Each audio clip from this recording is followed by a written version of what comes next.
манай дараа саяхан одоо надад ярилцаад гарч иж илүү ярилцаад. Тэр жинаа маргаашийн 10 цагаас өмнө хүүхдээ өрөхгүй намаас ч өгöd 3 үеийг харлуулад адлыг ч авч хайна гинэ.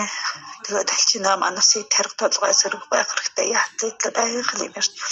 Цаг шахуу ярьж би ч өсөн штэ. Одоо фандан би төрийн бодлогын чинь дагуу миний хүүхэд Монголын чалхаа өгөхэд үе тодгоо өндихгүй. Төрийн намаасаа ухчрагдаад төрийн бодлогыг дахгүй намаасаа ухчрагдаад ял 3 үе өндихгүй юм чинь да. Хөдөөний араад малаа малцсан дээр байлгүй гэсэн чинь хөдөөний араад танаас ямар мад малж авах байх юм на би ч яасан одоо бүр тал нутгын ажирх гэнэ үгсэн.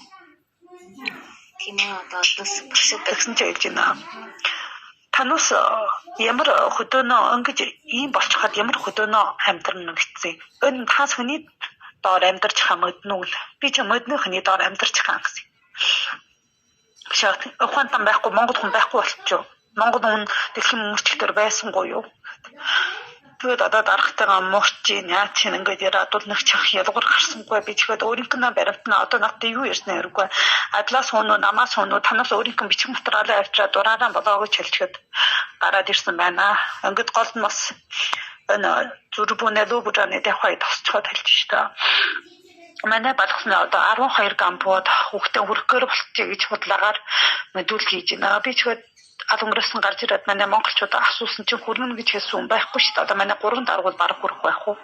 Тэгэж ингэж удаа худлаагаар яриад амаргүй.